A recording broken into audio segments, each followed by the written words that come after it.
Iglesia Pan de Vida para tu Corazón, Barrio Castilla en Bogotá, Colombia.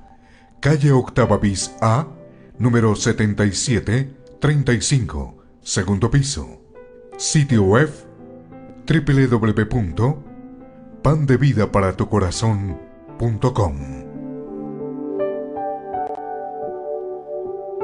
Porque la palabra de Dios es viva y eficaz, y más cortante que toda espada de dos filos, y penetra hasta partir el alma y el espíritu, las coyunturas y los tuétanos, y discierne los pensamientos y las intenciones del corazón.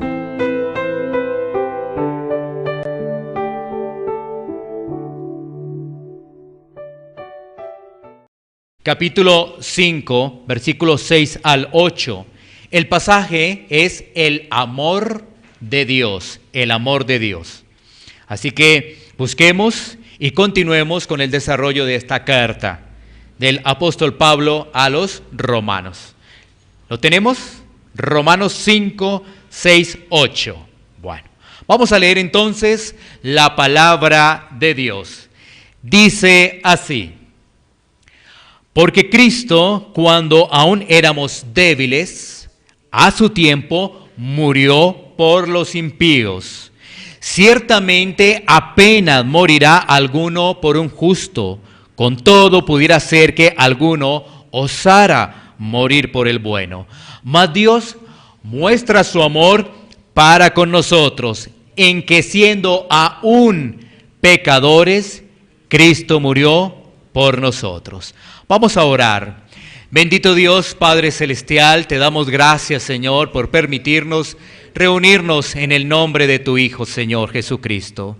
Gracias, Señor, por esta porción de las Escrituras, Señor, y pedimos, Señor, que seas tú, Señor, dándonos la sabiduría, la comprensión y el entendimiento de tu palabra, Señor, para poderla aplicar, Señor. Padre Santo, Señor, que nuestros corazones estén dispuestos, Señor, que nuestros corazones estén receptivos para recibir tu mensaje. Te lo pedimos en el nombre de Cristo Jesús. Amén. ¿Podemos sentarnos? Bueno.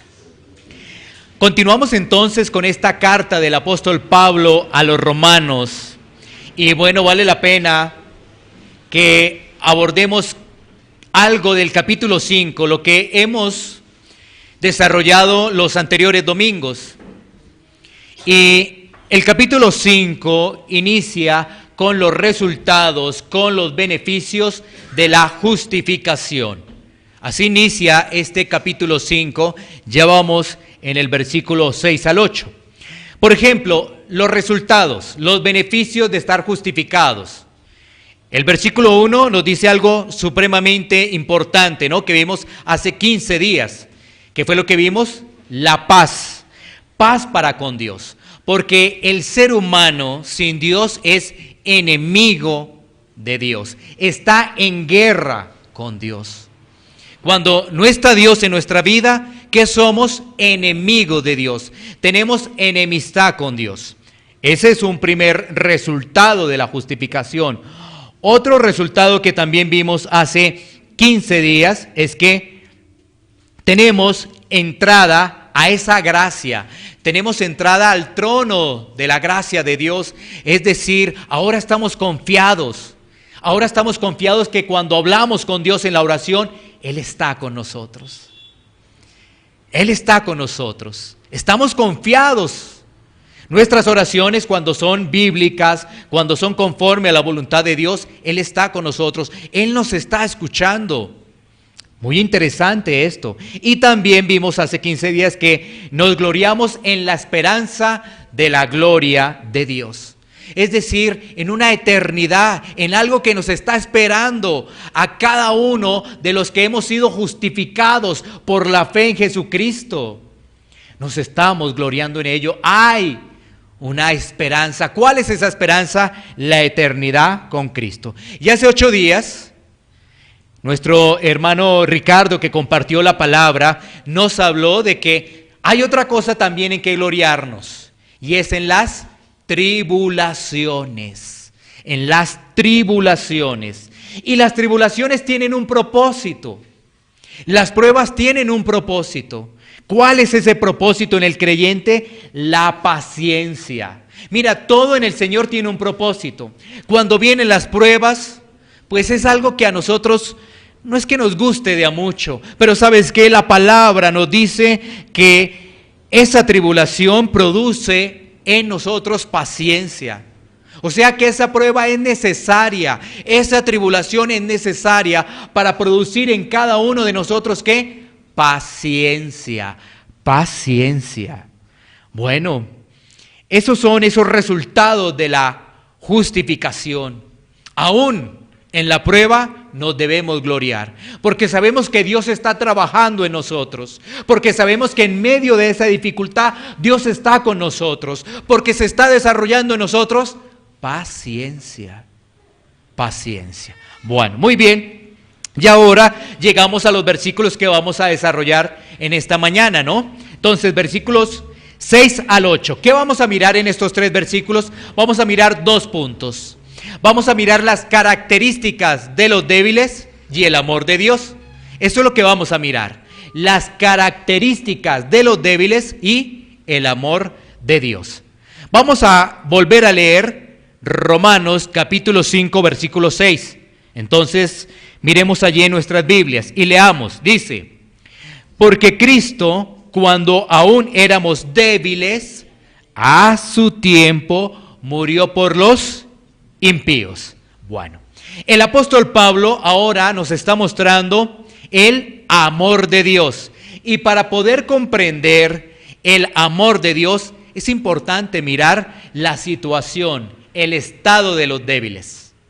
Para poder analizar el amor de Dios, que es uno de sus atributos, que está en perfecta armonía con respecto a los demás atributos de Dios, pues es importante analizar la situación de los débiles. Bueno, débil es una persona dependiente, es una persona necesitada de protección. En el caso del mundo, una persona débil es como alguien que va a ser fracasado, alguien que no va a ser exitoso en el mundo, ¿no es cierto? Pero fíjate que en Dios es diferente, porque en débil, en el mundo, es alguien que debemos rechazar, alejar, no se junte con nosotros, va a ser un fracasado, no va a ser próspero. No, pero de eso no nos está hablando la palabra. ¿Sí ven los conceptos? Cuando hablamos del mundo, debilidad, oiga, ¿cómo? No quiero juntarme con esa persona, es débil. A todo le pone pero, es un fracasado, ¿no? Pero fíjate que aquí lo que estamos haciendo referencia es a las cosas de Dios. Y el apóstol Pablo no está hablando de ese tipo de debilidades. ¿Sabes qué? De ese tipo de debilidades humanas. ¿Sabes qué? ¿De qué está hablando el apóstol Pablo? De una debilidad espiritual. Espiritual. Y esa palabra débil también la podemos traducir como incapaz. ¿Incapaz de qué? ¿Débil de qué? ¿De qué estará hablando allí el apóstol Pablo? ¿Incapaz de qué? ¿Débil de qué? De poderse salvar a sí mismo. El ser humano no se puede salvar por sus propios méritos. El ser humano no se puede salvar por sus propias obras. Por eso el apóstol Pablo dice, porque Cristo, aun cuando éramos débiles, aun cuando éramos incapaces, a su tiempo murió por los impíos. Ahora, ya nos damos cuenta que esa debilidad es incapacidad ¿de qué? De salvarnos a nosotros mismos. Y vamos a ver por qué el hombre es incapaz de salvarse a sí mismo. Porque tú podrías decir, y bueno, ¿y mis obras? ¿Será que mis obras no cuentan?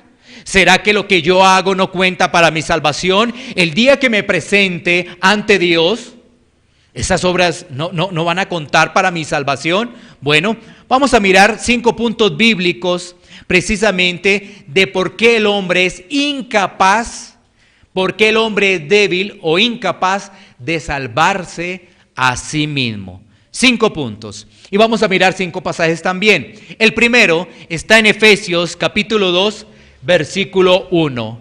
Efesios capítulo 2, versículo 1. Dice la palabra de Dios allí en Efesios: y Él os dio vida a vosotros, cuando estabais muertos en vuestros delitos y pecados. ¿Por qué el hombre es débil? Porque el hombre es incapaz. Porque está muerto espiritualmente. Ese es el primer punto. Como vamos a mirar 5 puntos, este es el primero. Porque está muerto espiritualmente. ¿Por qué el hombre no se puede salvar a sí mismo? Porque está muerto espiritualmente. ¿Y cuándo ocurrió eso? Bueno, la Biblia nos enseña que eso ocurrió en Edén, desde la creación. No es que Dios haya hecho el hombre malo. No es que Dios haya hecho el hombre desobediente. No, eso no. El hombre desobedeció y cuando desobedeció perdió la comunicación con Dios. Perdió esa comunión con Dios. Perdió esa intimidad con su Creador. Bueno, entonces ¿cómo quedó? Muerto espiritualmente. Y eso pasa de generación en generación. Más adelante el apóstol Pablo en Romanos lo va a explicar mucho mejor, ¿no? Y más adelante lo vamos a tener. Pero quedémonos con esto, ¿no? Que eso pasó de generación a generación. ¿Qué pasó de generación a generación? Esa muerte espiritual. Bueno, así que el hombre no se puede salvar a sí mismo. ¿Por qué? Porque está muerto espiritualmente. Y Efesios nos dice, estaban muertos en vuestros delitos y pecados. Bueno. Segundo punto, ¿por qué el hombre no se puede salvar? ¿Por qué el hombre es incapaz de salvarse a sí mismo? Vamos a leer ahora Proverbios capítulo 3, versículo 7. Proverbios capítulo 3, versículo 7. Mira lo que nos dice la palabra de Dios. No seas sabio en tu propia opinión.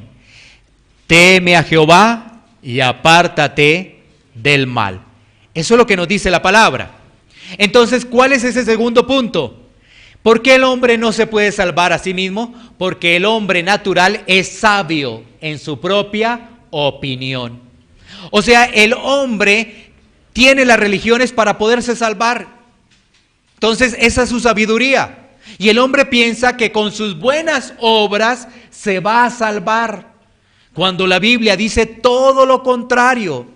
Si ves, el hombre en su estado natural es sabio en su propia opinión. Le hablan de Dios, lo rechaza, ¿sí? Prefiere la religiosidad y prefiere decir que voy a hacer esta obra para que Dios me la apunte en mi salvación cuando llegue allá. Cuando eso no es cierto, eso no lo dice la Biblia. No, la Biblia nos dice que somos salvos es por medio de Cristo. Y dice, no por obras, para que nadie se gloríe, para que nadie se jacte de esas obras. Pero en su estado natural, pues ¿qué dice? Yo voy a mirar cómo me salvo, yo voy a mirar qué hago. En su estado natural, ¿sabes qué dice? Voy a disfrutar del mundo y cuando ya esté viejito, cuando ya no me pueda parar de la cama, cuando ya no pueda disfrutar del mundo, ¿saben qué voy a hacer? Me voy a arrepentir, ahí sí. Y sé que Dios, como es amor, me va a abrazar y me voy a ir al cielo. ¡Qué error! ¡Qué pensamiento!, ¿no? Por eso Proverbio lo dice, ¿no? No seas sabio en tu propia opinión. No confíes en ti mismo, confía en Cristo. Así es, no debemos confiar ni en nosotros mismos, confiemos en Cristo. Bueno, tercer punto. El tercer punto de por qué el hombre es incapaz lo vamos a tener ahora en Romanos, capítulo 1, versículos 21 y 22. Esto ya lo vimos, pero lo vamos a recordar. Romanos, capítulo 1, versículo 22. De por qué el hombre es incapaz de salvarse a sí mismo, por qué el hombre es débil, que es lo que está abordando Pablo en Romanos, ¿no? Romanos 1, 21, 22, mira lo que nos dice la palabra. Romanos 1, 21, 22 dice, pues habiendo conocido a Dios, no le glorificaron como a Dios, ni le dieron gracias, sino que se envanecieron en sus razonamientos, y su necio corazón fue entenebrecido. Profesando ser sabios, se hicieron ¿qué? Necios. ¿Qué nos dice este tercer punto? Porque el hombre vive para su propio deleite. Por eso no se puede salvar a sí mismo, porque el hombre vive para su propio deleite. Romano nos dice que habiendo conocido a Dios. ¿Cómo lo conocieron? Cuando tú ves el contexto, por la revelación natural, la revelación general de la creación. Así cualquier persona puede saber que hay un Dios, por la creación, porque esto no se hizo bajo una evolución de la noche a la mañana o de la nada creó nada. No, nada de eso. Realmente hay una revelación natural, que es la creación. Cuando tú observas las estrellas, cuando tú observas el mar, cuando tú observas la naturaleza, en los países donde hay estaciones, donde está la nieve, eso es la mano de Dios. Y entonces, ¿qué dice el hombre? No, eso es evolución, no creo en eso, no creo en esas fábulas, no creo en esos cuentos. Pero Romano nos dice, pues, habiendo conocido a Dios, o sea que todo ser humano conoce a Dios. Uno dice, ay no, pero si no le hablaron, no, pero tienen la revelación natural que es la creación. ¿Sí? Dice, oye, pero no le hablaron de Cristo, los indígenas, los apartados donde no hay internet, allá donde no hay smartphone, no hay nada de eso. Entonces eso van a perder. No tienen la revelación natural. Eso nos dice la palabra, la tiene todo el ser humano, porque aparte de la revelación natural, tiene otra cosa muy importante que nos dice Romanos 2, que es la conciencia. El ser humano sabe lo que es bueno y sabe lo que es malo, pero se hace loco, sabe lo que es bueno y sabe lo que es malo, pero se hace loco. ¿Sí ves? Entonces dice, pues habiendo conocido a Dios, no le glorificaron a Dios ni le dieron gracias. ¿Por qué? Porque vive para su propio deleite. Y dice ahí que se envanecieron, ¿sí ves? Y sus razonamientos, su necio corazón fue oscurecido. Eso es entenebrecido, oscurecido, porque está plagado del mal, porque se deleita en el pecado, se deleita en la maldad. Y profesando ser sabios, lo que se hicieron, ¿qué? Para Dios fue necios realmente. Mira, cuando nosotros vemos hoy las redes sociales, los noticieros, vemos algo que es extremadamente extraño. Una persona que, por ejemplo, aquí en Colombia, porque no sabemos muy bien la legislación de otros países, pero aquí en Colombia, una persona que roba, ya la dejan libre, ¿sí ves?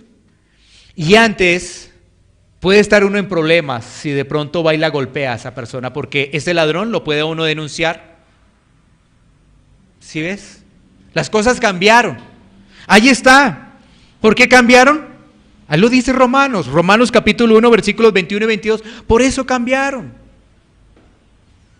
Entonces ahora, el que resultó robado puede ir inclusive hasta la cárcel. ¿Sí te das cuenta? En eso estamos. Bueno, pasemos ahora al punto número 4 de por qué el hombre es débil. ¿Por qué el hombre no se puede salvar a sí mismo? Punto número 4 está en Juan 6:44. Juan 6:44. Dice la palabra de Dios: ninguno puede venir a mí si el Padre que me envió no le trajere, y yo le resucitaré en el día postrero.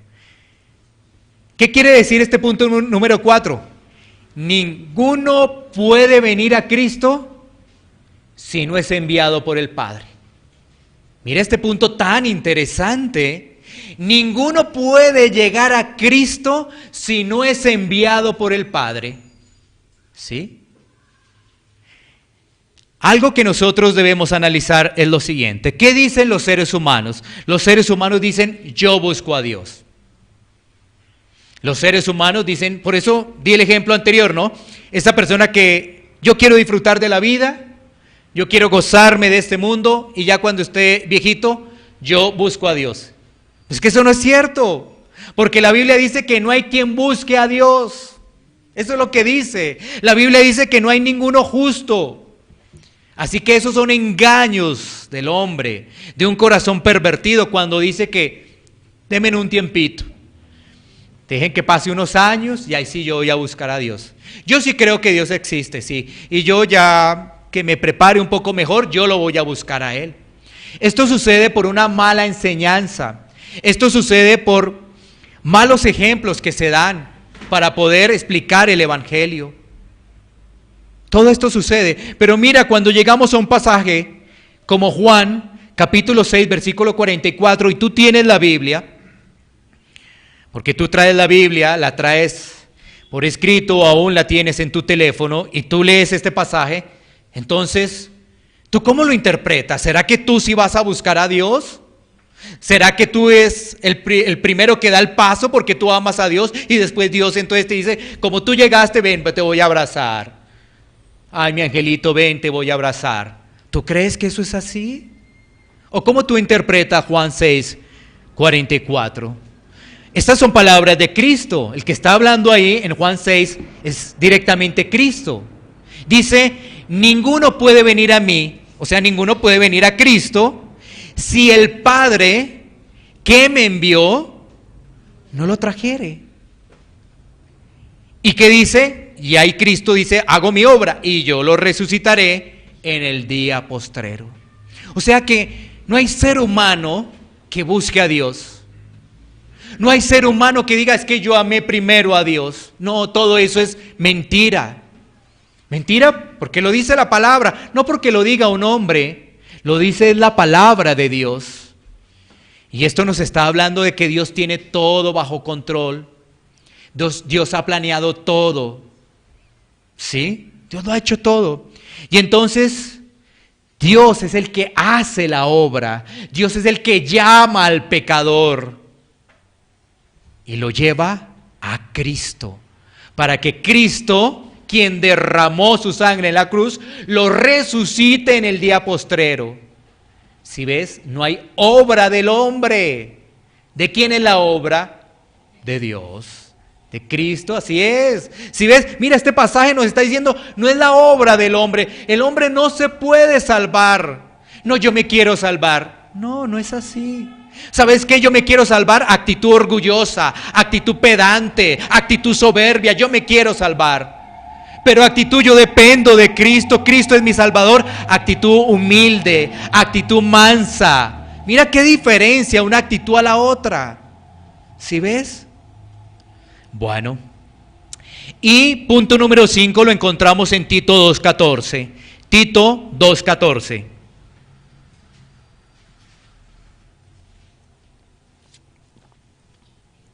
Mira lo que nos dice la palabra de Dios en Tito 2:14.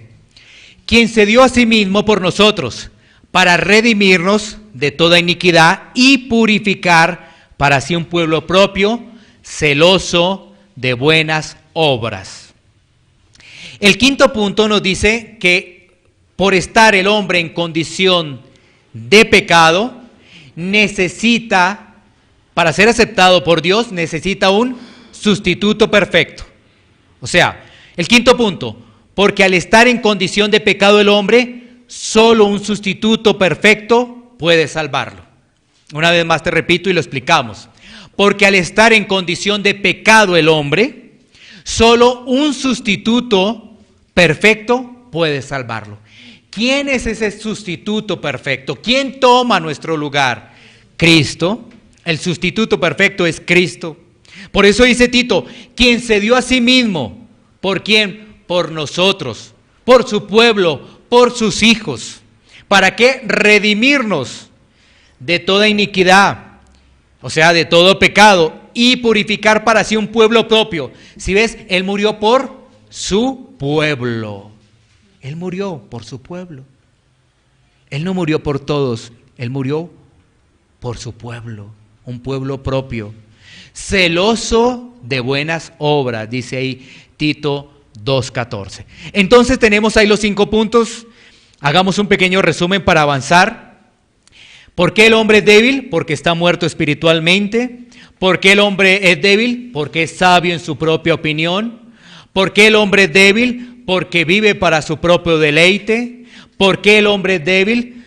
Pues porque si el Padre no lo llevase a Cristo, no se puede salvar. ¿Por qué el hombre es débil? Porque al estar en condición de pecado, necesita un sustituto perfecto. Imagínate un pecador muriendo por otro pecador. No se puede. Un pecador por otro pecador, no da. No da la ecuación, no da la matemática. Necesita uno sin pecado, sin mancha, para que sea acepto ante Dios Padre y pueda redimirnos. Bueno, entonces ahí tenemos esos 5 puntos. Volvamos a leer nuevamente Romanos 5:6. Así lo vamos entendiendo mucho mejor. Nuevamente Romanos 5:6 dice: porque Cristo, cuando aún éramos débiles, ya entendemos de qué se trata y débiles, a su tiempo murió por los impíos. Y ahí dice a su tiempo. Miremos lo que nos dice Gálatas 4:4 para poder explicar un poco eso de a su tiempo. Gálatas 4:4. La palabra de Dios nos dice lo siguiente, allí el apóstol Pablo también en esta carta a los Gálatas. Dice: pero cuando vino el cumplimiento del tiempo, Dios envió a su Hijo, nacido de mujer y nacido bajo la ley. ¿Qué nos dice esto? Esto nos dice que Dios tiene todo planeado, que es un arquitecto perfecto, que no se le escapa ningún detalle. Estamos hablando de Dios, no estamos hablando del hombre. No, Dios tiene un plan perfecto de salvación y planeado. No es que ocurrió la desobediencia en Génesis 3 y Dios dijo: ay, ¿ahora qué hacemos? Ay, ¿ahora cómo vamos a arreglar este problema? No, Dios ya tenía todo planeado, organizado. Y dentro de ese plan tenía el momento preciso para enviar a su Hijo, bajo 2 condiciones que nos dice Gálatas 4:4. ¿Cuáles son esas 2 condiciones? Nacido de mujer y bajo la ley. Ya lo tenía planeado así, que iba a nacer de mujer y bajo la ley. Eso nos lo dice Génesis 3:15. La simiente de la mujer, ahí está. ¿Sí ves cómo es de hermosa la Biblia? La misma Biblia se interpreta a ella misma, no hay que empezar a buscar otras cosas, no hay que empezar a buscar otras revelaciones. ¿Qué hay que decir? No, todo ya estaba planeado. Génesis 3:15 nos habla de 2 simientes, ¿no es cierto? La simiente de la serpiente y la simiente de la mujer. Y aquí nos está diciendo nacido de mujer y bajo la ley. Bueno, ahí está. Entonces, ese era el tiempo, ¿no? El tiempo era que ya tenía que ser promulgada la ley, habían pasado muchas cosas en el Antiguo Testamento, el pueblo había estado en apostasía, el pueblo había rechazado a Dios y llegó el cumplimiento, llegó el día, pero Dios lo tenía ya estipulado. Dios conoce absolutamente todo de nosotros, no nos podemos escapar a Dios, aun cuando estamos solos, Dios está ahí y sabe qué es lo que estamos haciendo y pensando. Dios sabe el día en que vamos a rendir cuentas ante Él. Dios sabe absolutamente todo. A Dios no se le escapa ningún detalle. Dios sabe el día que nos corresponde partir de este mundo. Él lo sabe. Bueno, y dice ahí ese versículo, ya pasando nuevamente a Romanos 5:6, dice que a su tiempo murió por los impíos. Miremos quién es el impío. También de ese versículo 6. ¿Quién es el impío? Bueno, para analizar con la Biblia quién es el impío, vamos a mirar Job 8:22. Job 8:22. Para mirar quién es el impío. Job 8:22. Dice la palabra de Dios: los que te aborrecen serán vestidos de confusión, y la habitación de los impíos perecerá. ¿Quiénes son los impíos? El que aborrece a Dios. ¿Quién es el impío? El desobediente, el irreverente, el que rechaza a Dios es el impío. El que no tiene temor de Dios. Uno que es malvado y vive una vida como si Dios no existiera.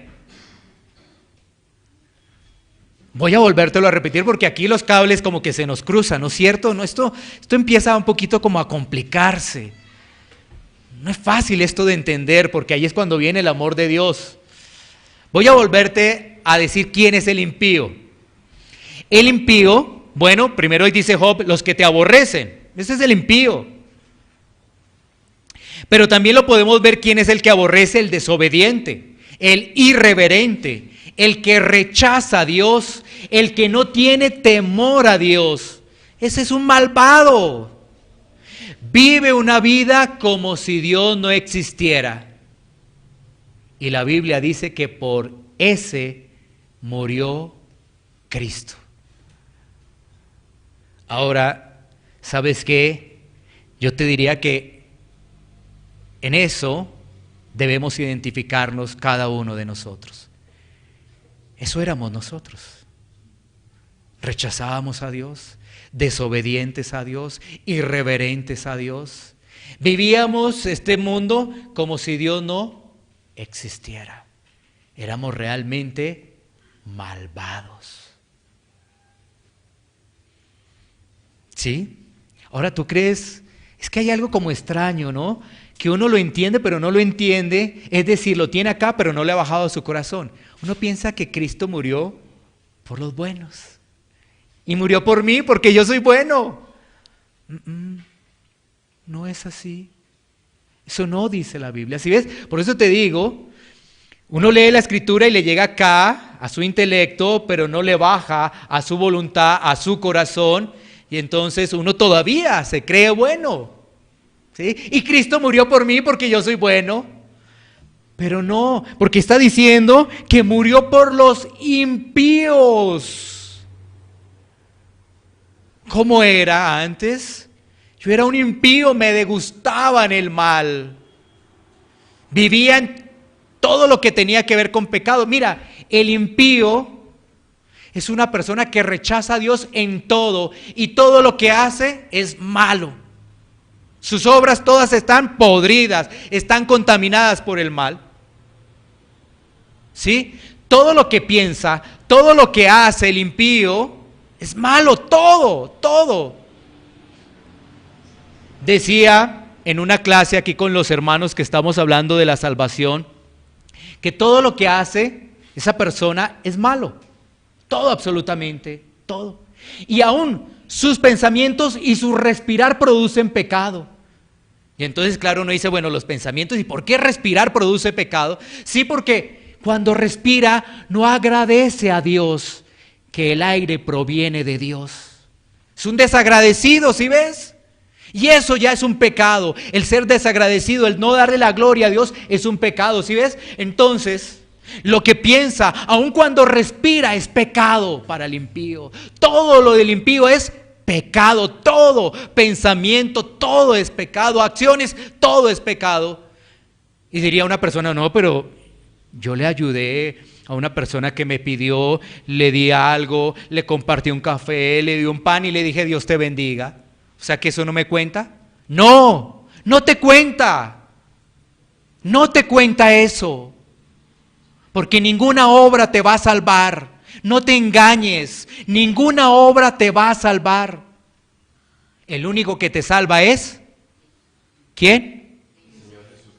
El Señor Jesucristo. Así es. Así es. Yo antes pensaba que eso me iba a salvar.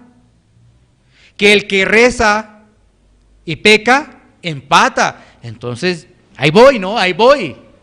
Voy con un marcador, pues, que no es negativo al cielo, ¿no? Porque si peco y rezo empato, entonces, bueno, por lo menos me van a dar la opción. Entonces mi marcador, pues, no es negativo. Pero cuando voy a la Biblia, leo la Biblia, oro la Biblia, escudriño la Biblia, digo, qué engaño. ¿Cómo me engaña el mundo? ¿Cómo me engañan las religiones? ¿Cómo me engañan aún personas que se paran en púlpitos a hablar otra cosa? Pero la palabra nos trae la verdad, porque la palabra es verdad. Cristo murió por los impíos. Pasemos ahora al versículo 7. Nos faltan todavía 2 versículos. Pasemos ahora al versículo 7, dice Romanos 5, 7, dice: ciertamente apenas morirá alguno por un justo. ¿Con todo pudiera ser que alguno osara morir por el bueno? Vuelvo a repetírtelo y lo explicamos. Ciertamente apenas morirá alguno por un justo, con todo pudiera ser que alguno osara morir por el bueno. ¿Qué nos quiere decir allí el apóstol Pablo? ¿Qué nos está argumentando? Nos va a argumentar para presentar el amor de Dios, que lo vamos a tener en el siguiente versículo, ¿no? Pablo está argumentando para presentar el amor de Dios. Y el amor de Dios, uno de primera mano, es muy grande, uno queda, a veces no lo entiendo, no logro comprender ello. Por eso Pablo argumenta ahí en ese versículo. ¿Y qué nos está diciendo el apóstol Pablo? Primero, vamos a hablar un poco del amor, ¿no es cierto? Del amor del mundo, porque vamos a introducir el amor de Dios. Entonces, lo que tenemos que decir del amor del mundo es que el amor del mundo es egoísta, el amor del mundo es interesado. ¿Sí? El amor del mundo es egoísta, es interesado. Ese amor para nada es paciente. Características diferentes al verdadero amor, ¿no? Porque el verdadero amor no es egoísta, no es interesado, el verdadero amor es paciente. Es un versículo que vamos a ver más adelante de 1 Corintios 13, ¿no? Entonces, diciendo que el amor del mundo es egoísta, porque solamente le interesa que él esté bien, ¿no es cierto? Por ejemplo, en las relaciones de pareja solamente interesa que yo esté bien. Mi cónyuge no me interesa, pero desde que me haga feliz a mí, todo está bien. Me parece el mejor. Pero ese es un amor egoísta. Ese es un amor interesado. Un amor interesado es que ayuda al que quiere. Apoya al que quiere, ayuda al que quiere. Ese es un amor interesado. Y un amor que no es paciente es un amor que no tolera. Y vuelvo y reitero, lo podemos ver en las relaciones matrimoniales, ¿no? No se toleran, no se escuchan, no dialogan.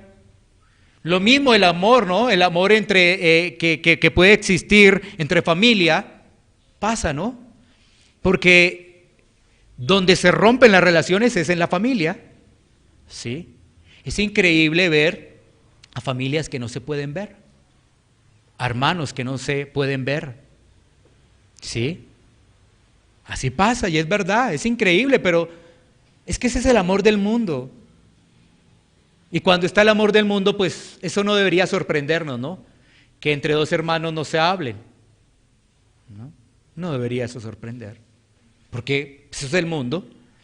Entonces, teniendo presente el amor del mundo, miremos ahí lo que dice Pablo, cuando Pablo nos está diciendo en ese versículo 7, que quizás una persona cercana podría dar la vida por otra persona cercana, ¿no es cierto? Quizás, sí. Y esos ejemplos sí los hemos visto, ¿no? De pronto hay un hermano que está enfermo y otro tiene que donarle algún órgano, ¿cierto? De pronto lo has visto, ¿no es cierto? ¿Has visto familiares o cosas así? Entonces, de pronto se puede acuñar lo que dice Pablo allí. Sí, que una persona aparentemente que tiene una cercanía, un lazo de familiaridad, aparentemente que piensa que es buena, voy a donarle mi órgano para que viva y de pronto mi calidad de vida pues mengua y me voy a morir, pero esa persona va a vivir. Bueno, sí. Pero, ¿qué tal que te dijeran que tú vas a donarle un órgano vital a una persona que violó a tu hijo o violó a tu hija? ¿Tú le donarías ese órgano? ¿No es cierto? Nuestros corazones han dicho que no. Claro, nuestros corazones han dicho que no. Pero eso fue lo que hizo Cristo. Eso fue lo que hizo Cristo. Porque Él dio la vida por el violador, por el asesino, por el ladrón, por el adúltero, por el homosexual, por el borracho. Él dio la vida por el pecador. Y eso es lo que nos está diciendo ahí Pablo. Ciertamente apenas moriría alguno por un justo, ¿sí ves? Entonces le dicen que uno es bueno, ay, está bien, que es un familiar, hay lazo de sangre, es un familiar que hay que donarle un órgano. Bueno, está bien, él va a vivir, yo muero, está bien.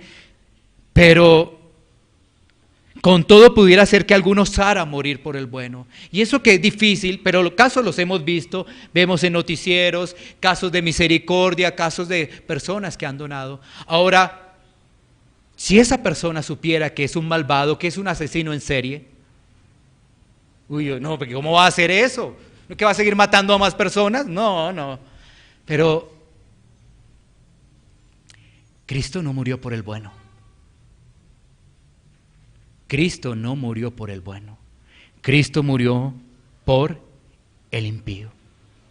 Entonces, por el injusto, por el débil, por el incapaz. ¿Sí ves? Cristo murió por el débil, por el incapaz, por el impío, por el injusto, por el pobre, por un miserable pecador. Ahí está la base del verdadero amor. Romanos 5:8. Vamos a mirar la base del verdadero amor. Romanos 5:8. Dice la Escritura: mas Dios muestra su amor para con nosotros, en que siendo aún pecadores, Cristo murió por nosotros. Ahora Pablo, si ves, dentro de la carta para sus receptores, los está incluyendo. Y recuerden que la palabra es viva y es eficaz, la palabra permanece para siempre. Pablo les está hablando a esos receptores primarios y los está incluyendo, les está diciendo, murió por nosotros. Cristo también murió por nosotros. No estoy hablando de una salvación universal, estoy hablando de su pueblo, para que quede eso muy claro, ¿no? Entonces, miremos ese versículo 8 con atención, para poder hablar de que ese amor no es solamente de palabra, ¿no? Porque algo también del mundo es que el amor del mundo es de palabra. El amor de Dios es de palabra y acción. El amor de Dios es de acción. Mira la diferencia, el amor del mundo es de palabra, yo te amo. Vuelvo a poner el ejemplo del matrimonio porque nos queda, como dicen popularmente, como anillo al dedo. Cuando una pareja se casa, hace unos votos, lo que se conoce como votos matrimoniales. Ahí hay unas promesas y unos votos. Y dentro de esos votos y esas promesas dicen que se amarán toda la vida. Y empieza en enfermedad, en escasez, en tal y tal, en salud, tal cosa, ¿no? 6 meses, 2 meses, 8 días, bueno, lo que fuera, ¿no?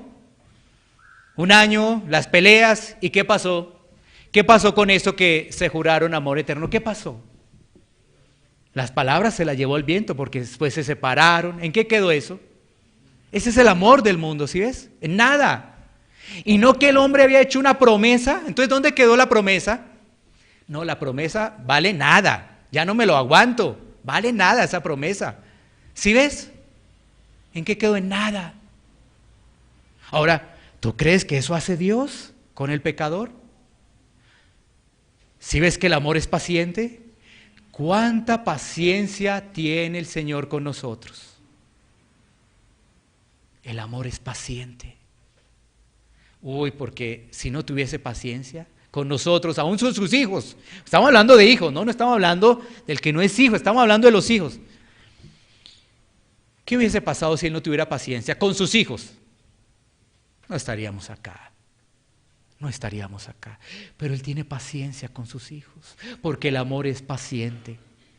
Recuerda, el amor de Dios es de acción, no es solamente de palabras, es de acción. O sea, si tú dices a una persona que realmente le amas, por ejemplo, cuando es el tema del matrimonio, porque realmente le amas y entiendes que es el verdadero amor, que es un amor de sacrificio, sí, claro, que es un amor que permanece y permanece para siempre, sí, claro. ¿Que es un amor que está en las buenas y las malas? Sí, claro, así es. Y ese es el amor de Dios, porque Dios estaba en su trono, Dios Hijo estaba en su trono y bajó a servir. Eso es un amor de sacrificio, bajó a servir a su pueblo. Y es un amor que permanece para siempre. Entonces, para mirar las características del amor de Dios, qué mejor que la misma palabra, ¿no? Primera de Juan 4, 7, 8. Primera de Juan 4, 7, 8, para mirar esas características del amor de Dios. Ya hemos analizado que el amor de Dios es una acción, no es solamente palabra, es una acción. Y vamos a mirar características que debemos reflejar nosotros como hijos de Dios, porque también somos reproductores del verdadero amor. Primera de Juan, capítulo 4, versículos 7 al 8, dice: Amados, amémonos unos a otros, porque el amor es de Dios. Todo aquel que ama es nacido de Dios y conoce a Dios. El que no ama no ha conocido a Dios, porque Dios es amor. La esencia de Dios es que Dios es amor. Ese es uno de sus atributos, pero el amor está en perfecta armonía con todos los atributos de Dios. Todos están en perfecta armonía.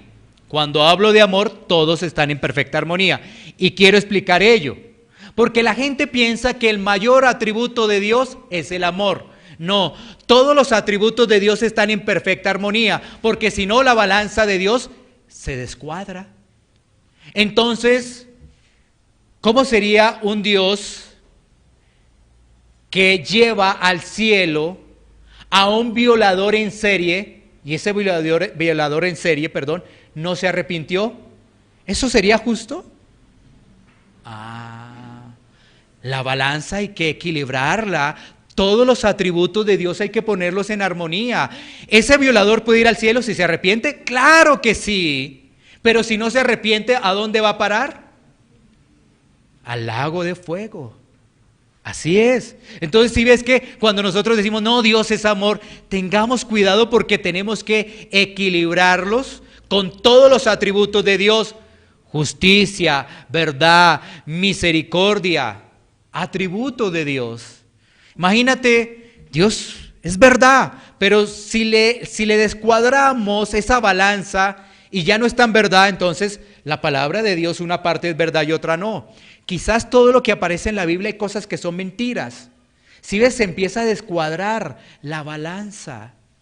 Misericordia, entonces, misericordia, ¿será que solamente misericordia el que tiene dinero hace buenas obras? ¿Sí te das cuenta que se descuadra todo cuando tú empiezas a enfatizar en un atributo más que otro? Cuando tú dices, no, Dios es amor, Dios es amor, Dios es amor, Dios es amor.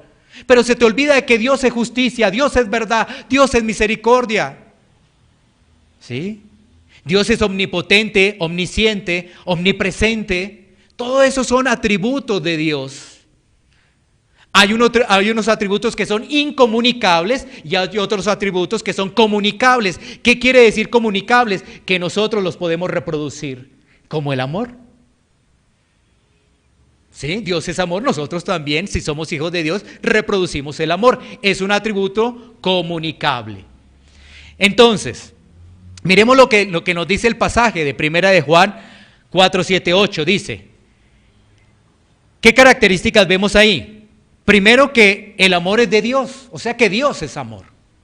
Dios es amor. Segunda característica, el que practica el amor es de Dios. El que practica el amor es de Dios. Tercera característica, el que está bajo ese amor ha nacido de Dios. Cuarta característica, conoce a Dios. Voy a volvértela a repetir. El amor es de Dios. El que practica el amor es de Dios. El que está bajo ese amor ha nacido de Dios. Eso quiere decir que ha nacido de nuevo. Y conoce a Dios. El que está bajo el amor de Dios es de Dios. Es de Dios. Pero el que vive bajo el amor del mundo no conoce a Dios. No lo conoce. No lo conoce. Sigamos ahí en Primera de Juan. Ya leímos Primera de Juan 4, 7, 8. Ahora miremos Primera de Juan, Primera de Juan 4, 9, 10. Lo que sigue, los versículos que siguen ahí, porque siguen haciendo referencia a este tema del amor. Entonces dice, en esto se mostró el amor de Dios para con nosotros, en que Dios envió a su Hijo unigénito al mundo para que vivamos por Él. En esto consiste el amor, no en que nosotros hayamos amado a Dios, sino en que Él nos amó a nosotros y envió a su Hijo en propiciación por nuestros pecados. Si ves, ahí vemos que el amor se vuelve una acción. ¿Cómo se vuelve una acción? En que Dios envió a su Hijo con un propósito. Ahí se vuelve acción. El amor. ¿Cómo nosotros representamos el amor? No solamente decir, oye, amado hermano, ¿cómo estás? Sino si está en dificultad, ayudándolo. ¿Sí ves la diferencia? Porque yo le podría decir, oye, hermano, ¿cómo estás? Y ya, estoy mal. Ah, bueno, hermano. Ven, te doy un abracito, ven, te doy aquí. Una tocada de hombro. Ya, vete feliz, hermano. No. Ese solamente es un amor de palabra. Necesita la acción. Necesita la acción. Mira que esos últimos 2 versículos dicen cosas tan interesantes, ¿no? Entonces, nos está hablando de la esencia del amor. En esto se mostró el amor de Dios para con nosotros, en que Dios envió a su Hijo. Entonces, esto también nos lleva a recordar una escena que nosotros encontramos en Génesis, y es una historia similar, porque nos proyecta a esa imagen del sacrificio de Cristo en la cruz. ¿Cuál es esa escena en Génesis? La historia de Abraham con su hijo Isaac. Era el único. ¿Y sabes qué? ¿Qué hace Dios? Dios le pide al único. ¿Qué podría decir Abraham? Oye, me das un hijo y ahora me lo pides. ¿Qué clase de Dios es este? Ay, no. Yo más bien me devuelvo a los otros dioses que estaban cuando él estaba en Ur de los Caldeos. ¿Sí? Pero él no dijo eso a Abraham. Abraham fue obediente. Fue obediente porque sabía que Dios haría algo. Dios haría algo. O lo puede resucitar, o aparece un animal, o puede hacer algo allí, ¿sí? Cosa que ocurrió, ¿no? Apareció un animalito ahí. Pero Abraham podría decir, no, me lo resucita, porque es Dios, si es todopoderoso, algo hará, pero yo tengo que ser obediente. Entonces, lo que estamos viendo aquí es una acción de amor. Entonces la pregunta es, en este caso de Génesis, ¿Abraham tenía el verdadero amor? Sí, Abraham tenía el verdadero amor. Y vemos que ese amor se vuelve una acción con un propósito. Porque no solamente es una acción por hacerla, sino esa acción tiene un propósito que, en este caso, enviar a su único para que vivamos por medio de Cristo. Y el versículo 10 nos dice que en esto consiste el amor. Y aquí hay algo muy importante, la gente dice que ama a Dios, pero se le olvida que para poder amar a Dios realmente, primero Dios tiene que haber tocado ese corazón. De lo contrario no, de lo contrario tu amor será del mundo, tu amor será de emociones, de momentos. ¿Cuál es el problema, el gran problema de los matrimonios? Que vive de emociones, de momentos. ¿Por qué se casan las personas? No porque me gusta, porque me impactó. Pero eso cambia. ¿O acaso creen que aparentemente un caballero que dice me impactó esa belleza de esa dama, es que es la mejor? ¿Qué cree que está esperando ese caballero? ¿Que esa dama le quede así toda la vida? ¿Que no se envejeza? ¿No? ¿Que no pasen los años y cambie? ¿Sí ves? Mira ese amor, perdóname la expresión, pero es un amor barato. No tiene sentido. Por eso están los problemas en los matrimonios, porque nunca realmente se proyecta lo que es el amor, en vez de decir, yo voy a estar con ella y ahí vamos a estar viejitos, cogidos de la mano. ¿Sí? Pero le impactó su belleza y después vienen los problemas, ¿no? El amor de Dios es diferente y debemos tener claro que Él nos amó primero. ¿Recuerda cuando vimos Juan hace unos minutos atrás? ¿Quién puede venir a Cristo? Si el Padre no lo trae, no podrá venir a Cristo. ¿Sí? ¿Te acuerdas? Y mira, y esto también nos está diciendo que Dios es el que nos amó primero. Nosotros debemos entender que no somos nosotros, porque si fuera en nosotros ya habría una obra, ya podríamos gloriarnos, ya podríamos sacar pecho, es que yo amo a Dios. No, es que Dios nos amó primero. Y dice ahí, envió a su Hijo en propiciación por nuestros pecados. En propiciación. Él tomó nuestro lugar. Él tomó nuestro lugar. ¿Qué quiere decir ello? Que nosotros deberíamos estar allí. Miremos qué nos dice 1 de Pedro 3:18. Nos quedan todavía dos versículos más, ya casi. 1 de Pedro 3:18. Dice la Escritura: porque también Cristo padeció una sola vez por los pecados, el justo por los injustos, para llevarnos a Dios, siendo a la verdad muerto en la carne, pero vivificado en espíritu. Entonces, Él tomó nuestro lugar. ¿Por qué Él tomó nuestro lugar? Porque Él estaba sin mancha, sin pecado. ¿Y por quién tomó el lugar? Por los injustos, por los impíos, ¿no? Ahí está. El justo por los injustos. ¿Y cuántas veces padeció Cristo? Lo dice el pasaje. ¿Cuántas veces tienes que nacer de nuevo? ¿Cuántas? ¿2? Una sola vez, claro. Si ves, mira, no es... Cuando tú le pides al Señor poder comprender la Biblia, vas a entender esto.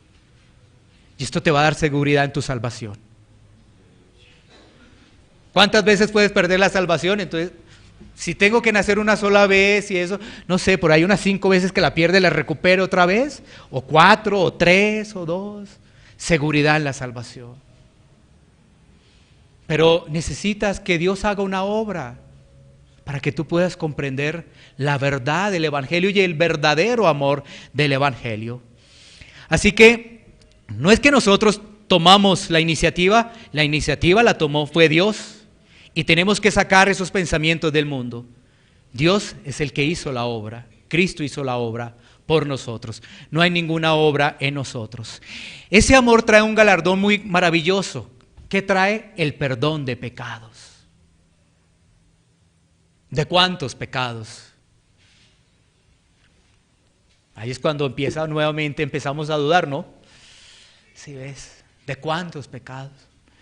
Entonces uno diría fácilmente, no, de los pasados hasta hoy que me voy a arrepentir. De todos los pecados, porque Él murió una sola vez. Él murió una sola vez. Y ese es el verdadero amor. El verdadero amor. Por eso ahí está el verdadero amor de paciencia. El amor de Dios escapa a todo entendimiento humano. Solamente la mente redimida, solamente la mente nacida de nuevo puede comprender esta gran verdad. Porque este amor no se entiende. La gente del mundo no entiende este amor. Porque ¿sabes qué? Para la gente del mundo esto es un atentado a su orgullo. Es un atentado a sus obras. Es un atentado a depender de sí mismo. Cristo fue el sustituto perfecto. Cristo es la muestra del amor de Dios. Cristo es el Salvador. Cristo es el Rey perfecto, el Salvador perfecto. Cristo es el sacerdote perfecto. Y finalicemos con este pasaje que nos tiene que llevar a una aplicación. 1 Corintios 13:4-7. 1 Corintios 13:4-7. Que habla del amor. Si estamos hablando del amor de Dios, por supuesto que tenemos que abordar este tema. 1 Corintios 13:4-7. Y esto nos va a llevar a la aplicación, a la parte final. Dice las Escrituras: el amor es sufrido, es benigno, el amor no tiene envidia, el amor no es jactancioso, no se envanece, no hace nada indebido, no busca lo suyo, no se irrita, no guarda rencor, no se goza de la injusticia, mas se goza de la verdad. Todo lo sufre, todo lo cree, todo lo espera, todo lo soporta. Claro, esto nos lleva realmente a comprender el verdadero amor. Ese es el amor de Dios. Si tú quieres analizar, profundizar, aún estudiar sobre el tema del amor, qué hermoso es este pasaje. Qué hermosos son estos versículos, ¿no? Que nos hablan de la esencia, que nos hablan de la característica del verdadero amor. No los vamos a explicar todos por cuestiones de tiempo, pero así, algo muy rápido, nos dice que el amor es sufrido, ¿no? ¿Eso qué quiere decir? Que el amor lo está soportando, soporta todo. Eso hace el amor. El amor es benigno, es decir, bueno, no tiene envidia, es decir, si ves, no tiene nada que ver con el egoísmo del mundo. Me hace feliz a mí, como no me hace feliz a mí, yo me separo. No, el amor es darse a los demás.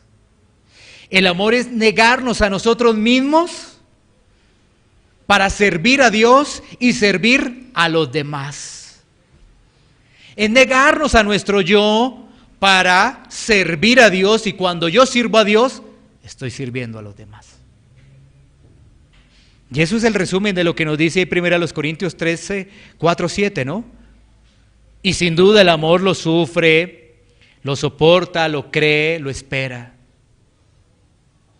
Y solamente para ir a las aplicaciones, miremos a Dios en su trono, nosotros como sus hijos, y analicemos que aún siendo hijos, las actitudes que a veces tenemos. Actitudes que a veces son desobedientes, actitudes que a veces traen orgullo, ¿sí? Y ahí vemos el amor de Dios, porque Él nos soporta y Él nos tiene paciencia. Y nosotros le pedimos perdón a Dios para tener seguridad y convicción de que Él está con nosotros. Miremos estos puntos de aplicación. Ya la parte final. Estos puntos de aplicación siempre nos van a llevar a reflexión de nuestra vida, son la parte práctica de lo que sucede en nuestra vida. Y lo primero es preguntarnos si reflejamos el amor de Dios en nuestras vidas. Eso es lo primero. Si estamos reflejando el amor de Dios en nuestras vidas, si lo estamos haciendo. Si no lo estamos haciendo, este es un llamado. La palabra de Dios nos está haciendo un llamado, nos está haciendo una amonestación, una exhortación a reflejar ese amor. Si eso no nos interesa, pues es que no tenemos el verdadero amor. El segundo punto de esta aplicación es, ¿nos estamos negando a nosotros mismos para reflejar ese amor? Porque una clave para reflejar ese amor es que nos neguemos a nosotros mismos. Palabras de Cristo, ¿no? El que quiera seguirme, tome su cruz y niéguese a sí mismo. No niegue a los demás, niéguese a sí mismo y sígame. Son palabras de Cristo. Entonces, ¿nos estamos negando a nosotros mismos? Porque si nos negamos a nosotros mismos, estamos reflejando el verdadero amor. 3. Ese amor es de acción en servicio a la obra de Dios. Entonces ahí viene la inquietud para cada uno de nosotros. ¿Cómo estamos haciendo el servicio a Dios? ¿Lo hacemos con diligencia, con gozo? ¿O solamente lo estamos haciendo por cumplir? ¿O por limpiar nuestras conciencias? Porque el amor se convierte en acción. Y entonces servimos a Dios, a la obra de Dios. Entonces la pregunta es, ¿cómo estamos sirviendo a Dios? A veces lo hacemos solamente es por cumplir o por limpiar también nuestras conciencias. Muchas personas sirven a Dios para limpiar sus conciencias de su día a diario. Entonces, de verdad que tengo que hablar de Dios. De verdad que tengo que hacer esto, de verdad que no solamente tengo que orar por mi vida, tengo que orar por los hermanos, de verdad, ¿no? ¿Sí? No solamente orar por mis cosas. ¿Sí? Recuerda que es el amor, ¿no? Negarnos a nosotros mismos. Y entonces tú puedes hacer una oración de 10 minutos, todo pidiendo, y a la final, y bendice a mis hermanos. Ya.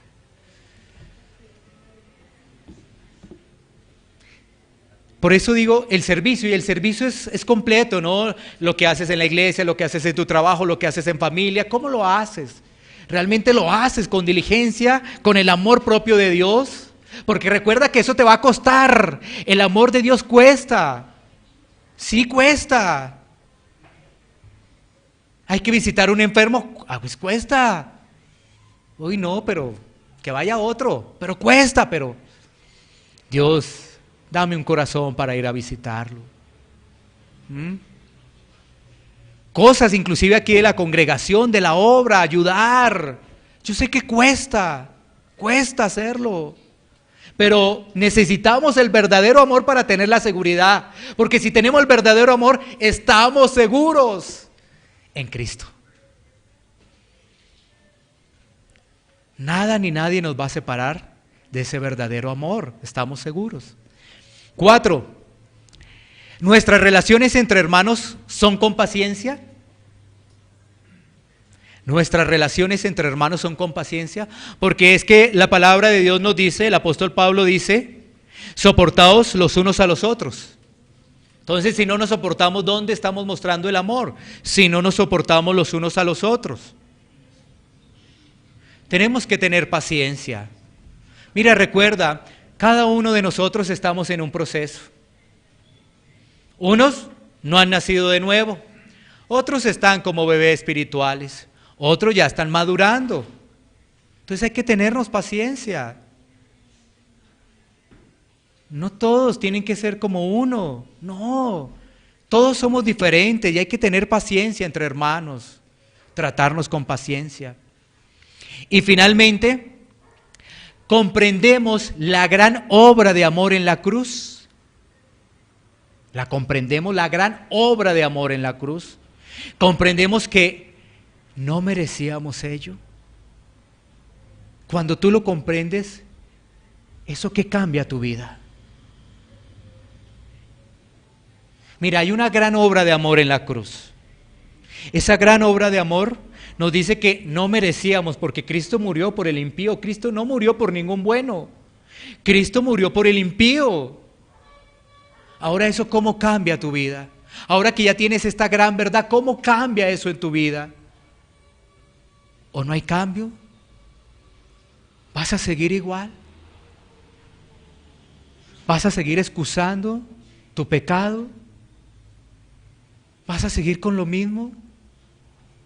Porque si es así, posiblemente no haces parte del pueblo de Dios. Porque recuerda, Cristo murió por su pueblo, por su pueblo.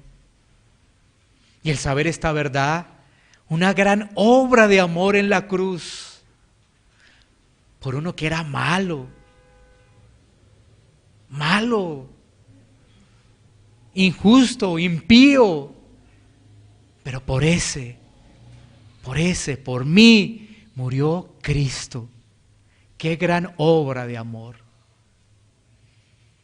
Eso nos debe cambiar muchas cosas. Y eso nos debe poner a reflexionar. Vamos a tomar un tiempo para poder orar.